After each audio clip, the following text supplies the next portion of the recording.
Good morning, everyone. Howard Jacobson here from Plant Yourself, Well Start Health, Sick to Fit. Wow, the background looks very, very bright today. It's a little eerie. Let's see if I can fix that a little bit. No, it's worse. Okay, well, you'll have to put up with this. Quick topic of conversation today, which is I was listening to the radio and they're doing their year-end reviews, and some of them are doing decade-end reviews, and people are scratching their heads trying to figure out like what the 2010s have been about. Been a weird decade for sure. And there was a science show talking about, the big advances in science, and the number one life-changing technology in biology has been CRISPR, C-R-I-S-P-R. And apparently there's a new form of CRISPR that is easier. But basically CRISPR is like real-time gene editing in live cells. And I haven't paid close attention to it since, all the hype began a few years ago, but apparently it's led to promising therapeutics, potential cures for all sorts of things. There's some talk about, like in the wrong hands, we could really sort of mess up our genome or try to create a super race. I don't want to get into those levels of detail because I don't know anything about them.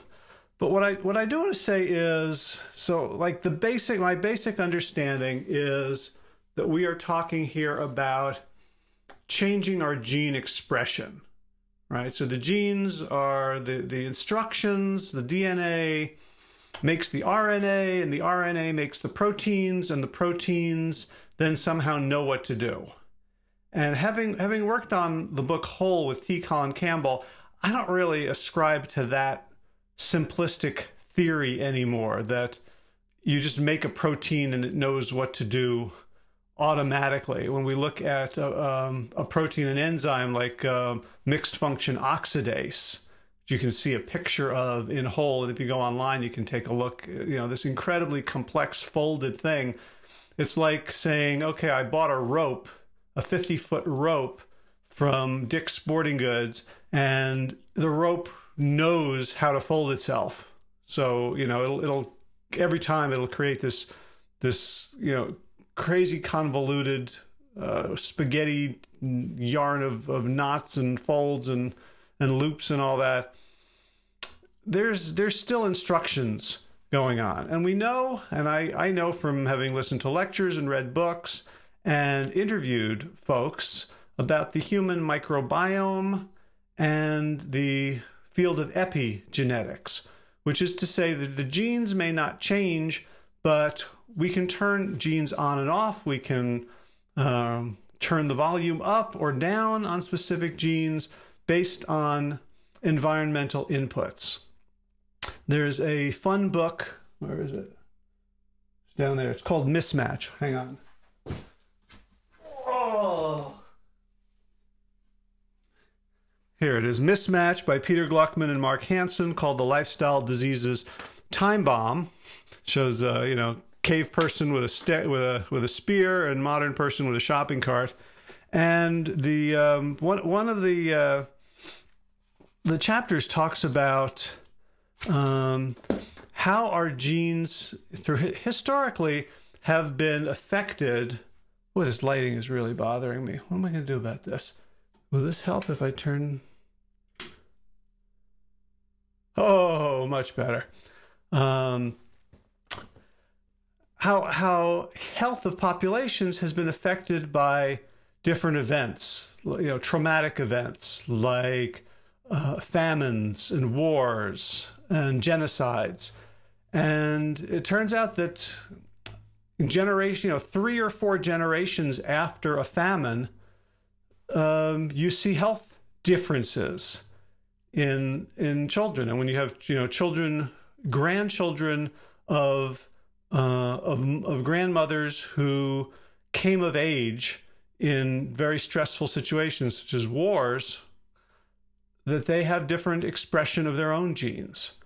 So, with all due respect to the billions and billions of dollars and the brilliant scientific minds that are exploring CRISPR, if we have access to that, and if you have a genetic disease that there's no treatment for, then it seems perfectly appropriate to put money into and energy into those kind of Hail Mary cures. For the rest of us, right? Are we really looking for the gene that will allow us to eat a diabetogenic diet and not get diabetes? Do we want a gene that will allow us to drink a bottle of whiskey a day and not become an alcoholic or develop liver disease? Do we really want to change our genes so that we can smoke 4 packs of cigarettes a day and not damage our lungs? Or do we want to change our genes by choosing healthier foods? So when I saw CRISPR, I naturally think of like the CRISPR drawer of my refrigerator and what the things that I love that go in there. And, there's this new kind of apple I just discovered called Sugar Bee that may be even sweeter and crunchier and juicier and more delicious than Honeycrisp. And they're really expensive. They're like $2 for an apple, and they aren't even as big as the Honeycrisps. They're, these are. But then, if I like, oh well, that truffle looks really good. It's like this little chocolate truffle covered with kind of coconut whatever nibs. That's $2.50. But when I look at those, then the $2 apple doesn't seem like such a bad deal. We have CRISPR. For most of us, we can change our genetic expression without the risks, without the uncertainties, without the technology, without the expense, without the dependence. We can change our genes simply by eating differently. And if not necessarily the actual chromosomes in the genes, then certainly how they express in our lives. Whether they are protective against heart disease and cancer, or whether they're carcinogenic and atherosclerogenic. I think that might be not a word. Right. So, and this is part of a larger trend where we were looking far away from ourselves, far away from the present time, far away from our current capabilities. And in so doing, we get to ignore what's in our hands, what the next step is for our feet, what the next bite is for our mouths. Right. So this is the end of the year, right? This is a time where people take stock, set resolutions, and very often the resolutions are grand. And I got to tell you, the common denominator that I have seen again and again in people who have made significant, meaningful, positive life changes is they do something differently every day. They suddenly start doing a new thing every day, and they keep doing it. And they don't keep doing it because it's huge and grand and spectacular. They do it differently. They do the new thing every day because it's achievable, doable, and most importantly, becomes non-negotiable. And things don't become non-negotiable. You make them non-negotiable. So if you're waiting for CRISPR to save you from the lifestyle diseases time bomb, as Mismatched says, if you're waiting for the perfect weightlifting protocol to save you from muscular degeneration or back pain, if you're waiting for the perfect smoothie recipe to save you from your autoimmune condition, that's a recipe for never getting started. So the question is, what can you do today?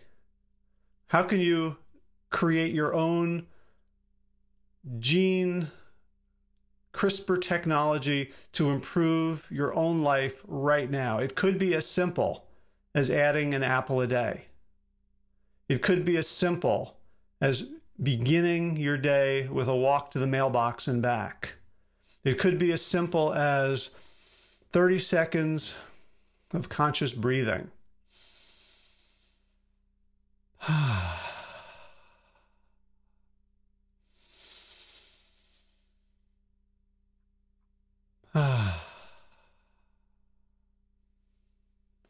So think of all the grandiose things you're waiting for, you're waiting to happen, or you're waiting for yourself to get motivated to do, or you're waiting for the book to arrive so you know how to do it. And that's all fine. That's all aspirational. It's all food for thought. It's all planning. But the only question is, what are you going to do now? What is within your reach this minute that you're willing to do today and tomorrow and the day after and every day? And let's get that set. Let's get that nailed in, dialed in, and then we can progress from there.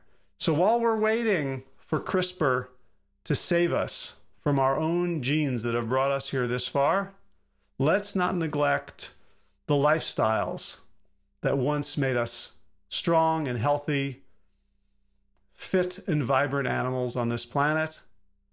And let's see if we can recreate some of that and get the locus of control for our health back in our own hands. All right, that's it for today. Thanks for watching. Tomorrow's Saturday, so I won't see you again till Monday. If you need anything, post it on any of my pages, Plant Yourself, Sick to Fit.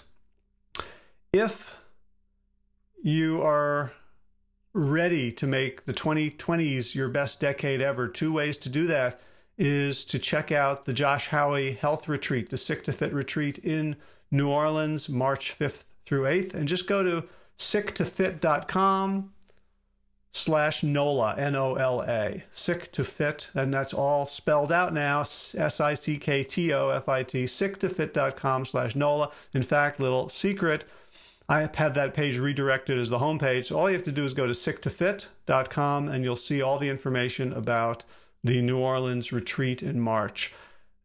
It's about being in a place where we learn the way human bodies are supposed to learn, by being in the presence of those who are doing things that we want to do. It's not intellectual. We are not going to have any PowerPoints, any easels, any slideshows, any notes. It's simply a weekend of active doing, the kind of learning that happens automatically just when you're in a stimulating environment with like-minded people where you can feel safe and energized and inspired. That's when the learning happens. So again, sicktofit.com/NOLA if you're interested. And if you'd like to work with me privately, I have my signature program is called Laser Coaching. It's a full year of coaching. You will be surprised at the price when you divide it for over 12 months. And you can find out all about that at plantyourself.com/laser, L-A-S-E-R. Thanks for watching. Have a great day. Have a great weekend. And I'll see you again very soon, just before the calendar ticks over into 2020. Take care.